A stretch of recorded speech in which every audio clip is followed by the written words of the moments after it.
पृथ्वी के बाहर वायु के परतों को वायुमंडल कहते हैं।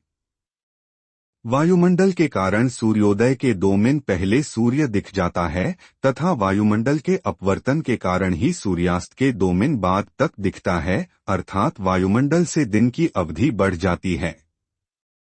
वायुमंडल उल्का पिंड से हमारी रक्षा करती है।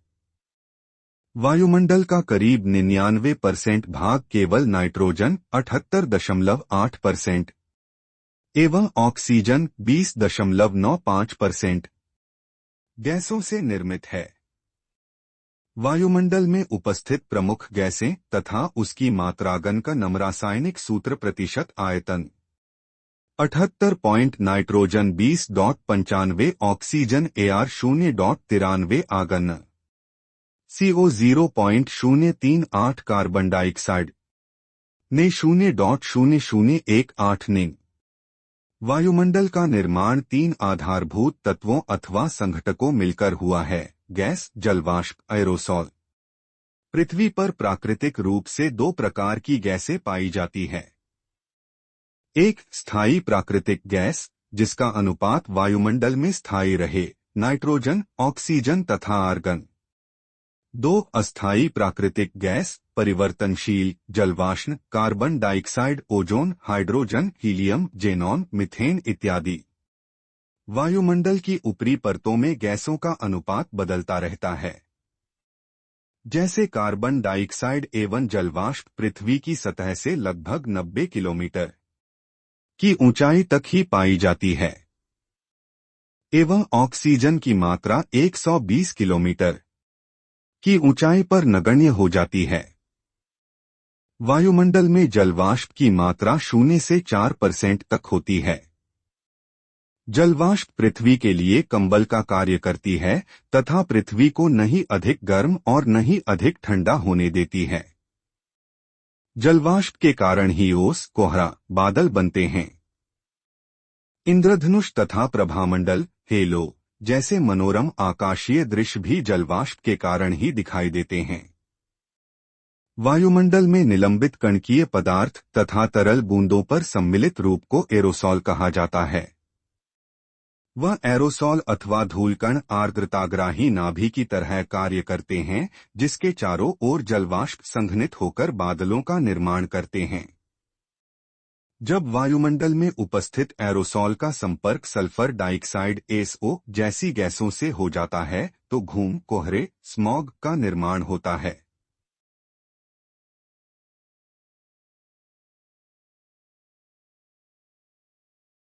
वायुमंडल की संरचना, स्ट्रक्चर ऑफ एटमॉस्फेयर। वायुमंडल अलग अलग घनत्व और तापमान वाली विभिन्न परतों से बना होता है। आधुनिक वैज्ञानिक उपकरणों की सहायता से वायुमंडल की ऊंचाई 16 से 29,000 किमी तक का अध्ययन किया गया है, किंतु सागर तल से 800 किलोमीटर की ऊंचाई तक का वायुमंडल सर्वाधिक महत्वपूर्ण होता है। पृथ्वी के सतह के पास वायुमंडल का घनत्व अधिक होता है, जबकि ऊंचाई बढ़ने के साथ साथ यह घटता जाता है। वायुमंडल की 5 परतें होती है। वायुमंडल की परतें, लेयर्स ऑफ एटमॉस्फेयर, नसेक्षोभमंडल, ट्रोपोस्फेयर, समतापमंडल, स्ट्रैटोस्फेयर, मध्यमंडल, मेसोस्फेयर, तापमंडल, थर्मोस्फेयर, आयनमंडल, आयोनोस्फेयर, बाह्यमंडल, एक्सोस्फेयर। एक श्रीभमंडल, ट्रोपोस्फेयर, यह वायुमंडल की सबसे निचली परत होती है।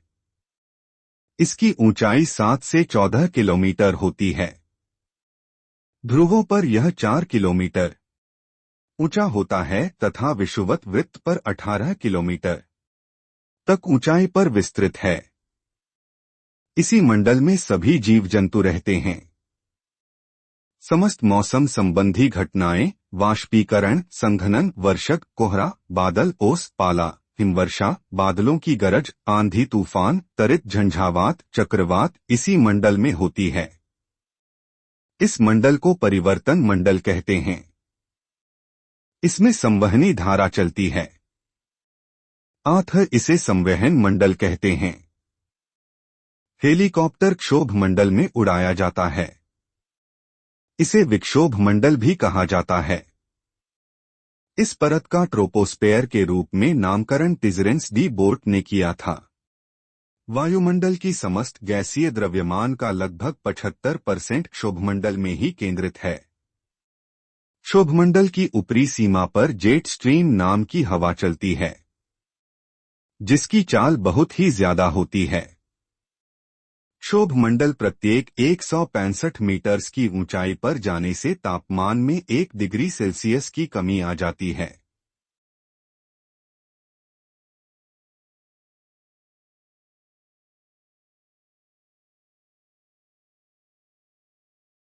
तापमान में गिरावट की इस दर को सामान्य पतन या ह्रास दर, नॉर्मल लैप्स रेट कहते हैं।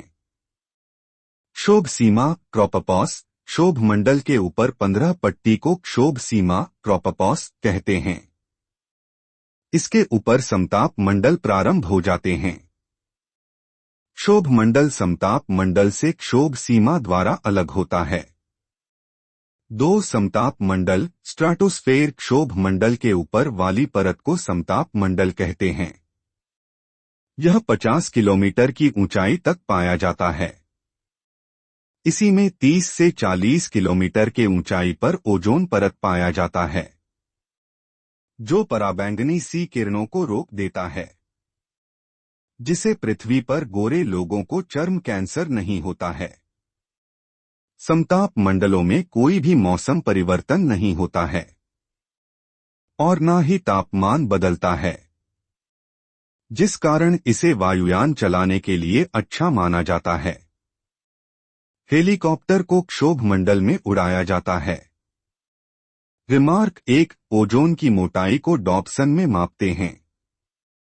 इसकी मोटाई का कम हो जाना क्षरण कहलाता है। 2, पहला तथा दूसरा ओजोन छिद्र अंटार्कटिका में देखा गया।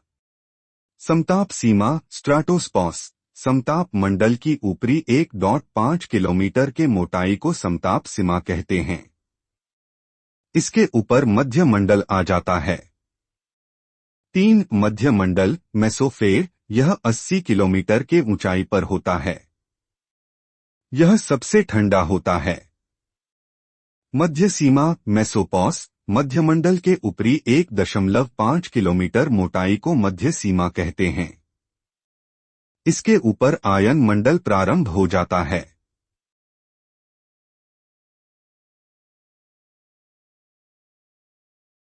4, आवन मंडल, आयोनोस्फेर, यह 640 किलोमीटर की ऊंचाई पर होता है। इसमें कास्मिक किरणें पाई जाती है। इस मंडल में रेडियो तरंगे टकराकर वापस चली आती है। 8, यह संचार के लिए अच्छा होता है। X, अंतरिक्ष स्टेशन, ध्रुवीय उपग्रह। आयन मंडल को कई परतों में बांटा गया है। 1, परत डी लेयर, इस परत के द्वारा निम्न आवृत्ति, लो फ्रीक्वेंसी वाले रेडियो तरंग को पृथ्वी की ओर परावर्तित किया जाता है।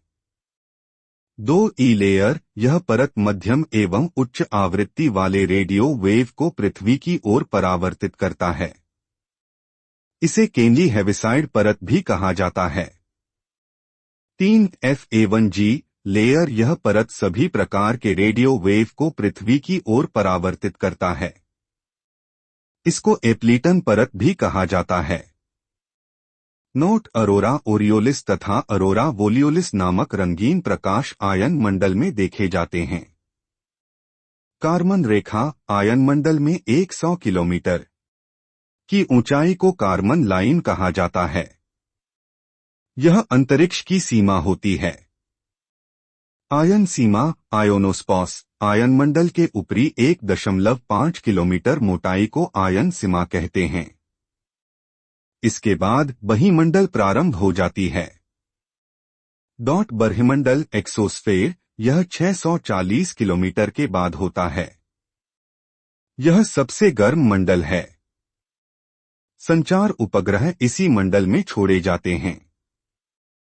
इस मंडल में ही तथा एच की अधिकता है। बरहिमंडल सबसे बड़ा होता है। 8, इसे आयतन मंडल कहते हैं। यहाँ पर वायु का घनत्व अत्यंत कम होता है। जिसके कारण यह निहारिका जैसा प्रतीत होता है। यहाँ पर तापमान लगभग 5000 डिग्री सेल्सियस से भी ऊपर होता है। नोट: बरही तथा आयन मंडल को मिलाकर तापमंडल का निर्माण होता है, तापमंडल कहते हैं।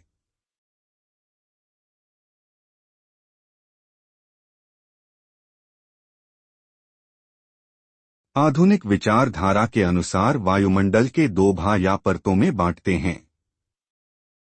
सममंडल होमोस्फेयर, इसमें भारी गैसों की अधिकता है। यह 80 किलोमीटर के ऊंचाई तक पाया जाता है।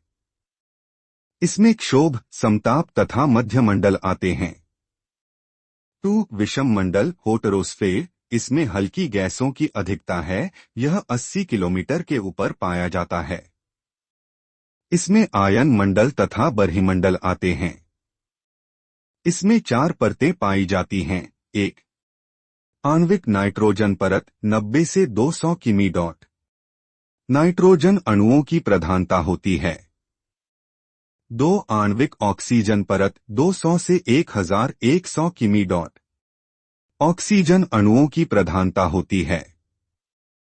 3. हीलियम परत 1100 से 3500 किमी। हीलियम के अणुओं की प्रधानता होती है। 4. आणविक हाइड्रोजन परत 3500 वायुमंडल की ऊपरी सीमा, हाइड्रोजन अणुओं की प्रधानता होती है।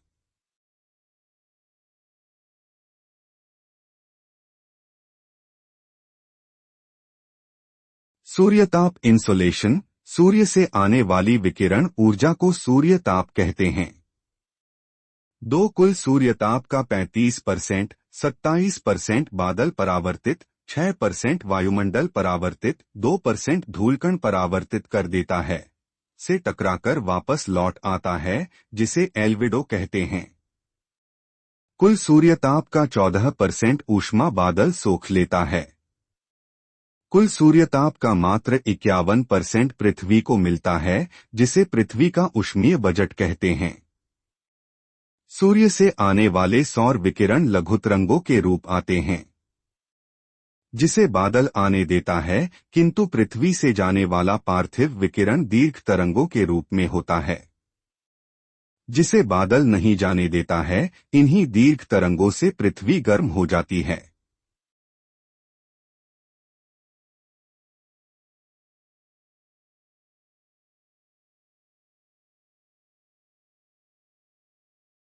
वायुमंडलीय दाब, एटमॉस्फेरिक प्रेशर, पृथ्वी के समस्त वस्तुओं पर लगा रहता है। सबसे ज्यादा वायुमंडलीय दाब समुद्र तल पर होता है। समुद्र तल से ऊपर जाने पर वायुमंडलीय दाबों में कमी होती है। वायुमंडलीय दाब को बैरोमीटर से मापते हैं। बैरोमीटर को समुद्र तल पर लगाया जाता है। बैरोमीटर 2 प्रकार के होते हैं। 1. Aneroid barometer. 2. Fortin barometer. Aneroid barometer से ऊंचाई मापा जाता है, इसे अल्टीमीटर कहते हैं। फोर्टिन बैरोमीटर से मौसम की भविष्यवाणी की जाती है। बैरोमीटर में पारा भरा होता है। केस 1. यदि बैरोमीटर का पारा अचानक गिरा तो चक्रवात, धीरे धीरे गिरने पर वर्षा। यदि पारा ऊपर उठने लगे तो साफ मौसम। वायुमंडलीय दाब 1013.23 मिलीबार होता है। यह 76 सेंटीमीटर भार के दाब के बराबर होता है। प्रत्येक 600 फीट की ऊंचाई पर जाने पर वायुमंडलीय दाब में 34 मिलीबार की कमी होती है।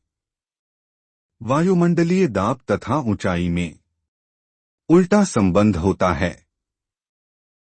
विषुवत रेखीय निम्नदाब की पेटी, इक्वेटोरियल लो प्रेशर बेल्ट, यह दोनों गोलार्ध में 10 से 10 डिग्री अक्षांश तक पाई जाती है।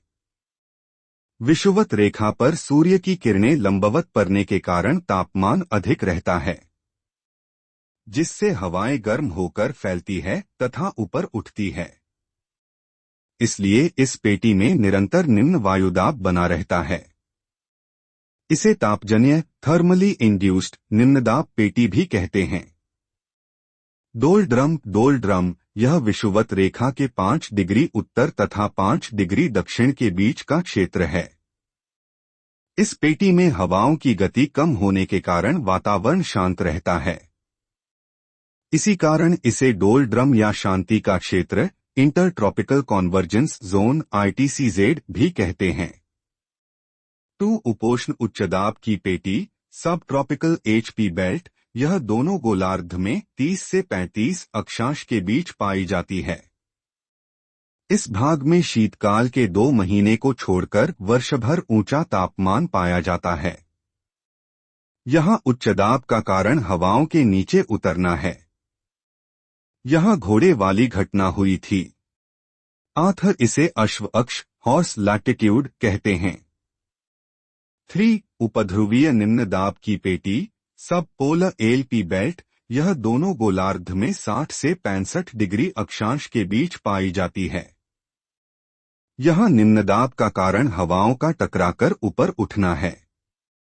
4 ध्रुवीय उच्च दाब की पेटी, पोलर HP बेल्ट, यह दोनों ध्रुवों के समीप पाई जाती है। यहाँ उच्च दाब का कारण अत्यधिक ठंड है।